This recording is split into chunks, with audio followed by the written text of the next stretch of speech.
प्रदीप जी, सीधे अब मैं बिना देर के आपके पास आते हुए, क्योंकि 60 ऐसी सीटें हैं, आपका ये जो एग्जिट पोल है पूरा उसका मैं डिटेल देख रही थी, 60 ऐसी सीटें जहां पर 2% से कम जीत हार का मार्जिन इस एग्जिट पोल में दिखाई दे रहा है। तो ये कहां पर शिफ्ट हो सकता है? चित्रा में एक सवाल इसी में जोड़ना चाहती हूँ प्रदीप जी, क्या नंदीग्राम इन सीटों में शामिल है?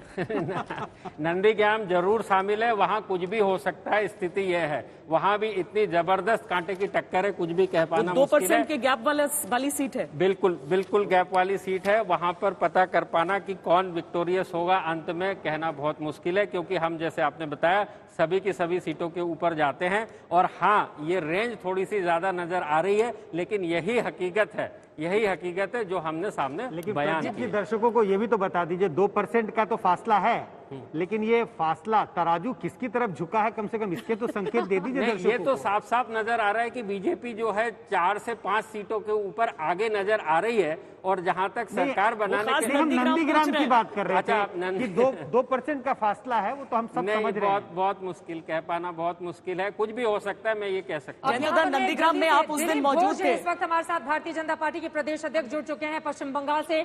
दिलीप जी, अभी तक के आंकड़े बता रहे हैं कि तृणमूल कांग्रेस से 5 सीटें ज्यादा हासिल करती हुई बीजेपी कांटे के इस टक्कर में अपनी सरकार बना सकती है पश्चिम बंगाल में। क्या कहेंगे हमारे इस एग्जिट पोल पर आप? नहीं, देखिए, एग्जिट पोल तो कई आ रही है, लेकिन एक ट्रेंड है कि भाजपा जीतने जा रही है, ये है। लेकिन मैं आपको एक बार याद कराता हूं कि 2019 लोकसभा चुनाव की जो एग्जिट पोल आई थी, एक बार उठा के देख लीजिए आप। ऐसा ही आया था, 10-12 से ज्यादा कोई नहीं दिया था हम लोगों को। हम बोले थे हाफ जीतेंगे, 21 में से 18 हमने जीता था। और इस बार भी उस समय 40% से ऊपर हमको वोट मिली थी। इस बार उससे भी अच्छा रिजल्ट होगा। लोग परिवर्तन के लिए वोटिंग किया है। इतना हिंसा और भय के बावजूद लोग लाइन में खड़े होकर वोटिंग कर रहे थे और लोगों को उत्साह देखने का लायक है। तो इसलिए चुनाव इस बार भी चमत्कारी रिजल्ट होगा और हम अपने टारगेट के पास पहुंचेंगे। नहीं दिलीप घोष जी, लेकिन ये जो आंकड़े अभी हमारे सामने हैं, ये भी अपने आप में भारतीय जनता पार्टी के लिए एक बहुत बड़ी उपलब्धि है, क्योंकि जहां पर आप 3 विधायक के साथ उस विधानसभा में थे और उसके बाद ये तय किया कि नहीं, हम बंगाल जीतेंगे और बंगाल विजय के लिए ऐसा निकले कि तृणमूल से भी लोग छिटक कर बीजेपी में आ गए। आज ये जो आंकड़ा आप सामने देख रहे हैं, जिसमें भारतीय जनता पार्टी सिर्फ एक चैलेंजर नहीं, मुमकिन चैंपियन के तौर पर पश्चिम बंगाल में दिख रही है, उसके पीछे सबसे बड़ा फैक्टर क्या दिख रहा है आपको? फैक्टर तो कई है। एक देखिए, मोदी राज की जो स्वराज जो लोगों को लाभ मिला है, अंत्योदय योजना से लेकर के जो सारी योजनाएं उसकी लाभ। दूसरा, सुशासन, देश में आज तरक्की है, शासन है, टेररिज्म कम हुआ है, कानून व्यवस्था है। बंगाल ठीक उल्टा जा रहा है। लोग यहाँ से परेशान है, कानून व्यवस्था टूट चुकी है, 45 साल से लोकतंत्र नहीं है यहाँ, शिक्षा से लेकर उद्योग सारी व्यवस्था चरमरा गई है और सर्वोपरि कोई सुरक्षा लोगों की मन में ऊपर नहीं है। इसलिए लोग यहाँ की परिवर्तन चाह रहे हैं। लोगों के पास विकल्प नहीं था, आज भारतीय जनता पार्टी एक विकल्प के रूप में उभरा है और इसलिए लोगों ने पूरा भरोसा के साथ वोटिंग किया इस बार और परिवर्तन की वोटिंग हुई है। सर, वो आपकी सारी बातें सही हैं, लेकिन एक और सवाल, चूंकि अभी तक के जो आंकड़े दिखा रहे हैं ये मध्य प्रदेश की तस्वीर हमारे सामने रखते हैं, जब 2018 में वहां के रिजल्ट सामने आए थे। 47,000 वोट ज्यादा पाकर भी बीजेपी सीटों के मामले में कांग्रेस पार्टी से पीछे रह गई थी और कांग्रेस की सरकार बनी। हालांकि बाद में सिंधिया के बलबूते आप लोगों ने वहां पर अपनी सरकार बना ली, लेकिन यहां पर भी कांटे की टक्कर है और 60 ऐसी सीटें हैं जहां पर 2% का सिर्फ मार्जिन है जीत हार में। तो ऐसे में कुछ भी हो सकता है पश्चिम बंगाल में। नहीं, कुछ भी नहीं है। जो हम चाह रहे हैं वही होगा। भरपूर मेजोरिटी के साथ हम सरकार बनाएंगे और बंगाल की जनता की मूड है, जिसको मेजोरिटी देते हैं, भरपूर मेजोरिटी देते हैं कि वो पूरा काम कर सके, तरक्की कर सके, विकास कर सके। इस बार भी भाजपा की पक्ष में उसी प्रकार मेजोरिटी और उसी प्रकार मतदान होगी, क्योंकि मतदान अब संपन्न हो चुका है। एग्जिट पोल दिखाए जा रहे हैं। बीजेपी का आप लोगों का एग्जिट पोल क्या बता रहा है?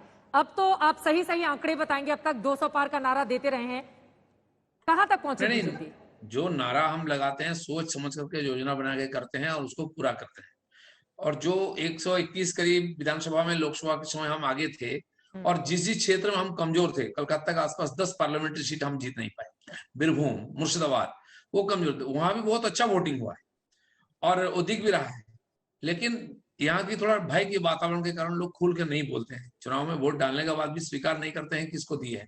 इसलिए आपके पास पूरा चित्र साफ साफ नहीं आ रहा है। मैं कह रहा हूं आपको 2 तारीख को आप देखेंगे, हम जो टारगेट रखे हैं उस तक पहुंच जाएंगे। इसीलिए उन्होंने पार्टी की अपनी इंटेलिजेंस के बारे में पूछा था दिलीप घोष जी, लेकिन मैं सिर्फ एक सीट का आपसे पूछना चाहती हूँ, क्योंकि बीजेपी हमेशा से दावा करती रही है कि शुभेंदु ही जीतेंगे नंदीग्राम में। क्या होने वाला है नंदीग्राम में? आपकी रिपोर्ट क्या कह रही है आपको? नहीं, शुभेंदु पहले भी जीते थे, इस बार भी जीतेंगे। वहां की वातावरण, लोगों की रुझान भी उसी तरफ। आप जानते हैं ममता बनर्जी दोपहर को 1 बजे तक घर में ही थी। जब उनको लगा परिस्थिति ठीक नहीं, वो गई और 2 घंटा तक बूथ में बैठी रही, जबकि वो कानूनी बात नहीं थी। फिर भी क्यों, मजबूरी में जाना पड़ा उनको, परिस्थिति ठीक नहीं था उनके पक्ष में। और ममता बनर्जी के साथ वहां का कोई संबंध नहीं है। वहां की जो आंदोलन हुई, शुभेंदु बाबू ने उसमें नेतृत्व किया, लोगों ने कई बार उनको जिताया, इस बार भी जिताएंगे। उसका लाभ लेने के लिए ममता बनर्जी जब गई तो उनको क्यों मिलेगा? शुभेंदु होते हुए उनको क्यों लोग वोट देंगे? इसलिए लोग वहां, एक तो भाजपा का लहर, दूसरा शुभेंदु का जो कंट्रीब्यूशन हुआ, दोनों मिलकर शुभेंदु बाबू जीतेंगे। दिलीप घोष जी, हम जरा मुख्यमंत्रियों के चेहरे भी सामने रखकर लोगों से पूछते हैं। एग्जिट पोल में तो हमने सबका चेहरा सामने रखा था, ममता बनर्जी का चेहरा जाहिर है सबसे प्रमुखता से सामने रखा गया था। बंगाल की जनता ने किस पर मुहर लगाई है वो भी हम जरा अपने दर्शकों को दिखा देते हैं, क्योंकि अब तक के आंकड़े ये कह रहे हैं कि भारतीय जनता पार्टी या तृणमूल कांग्रेस किसी की भी सरकार बन सकती है।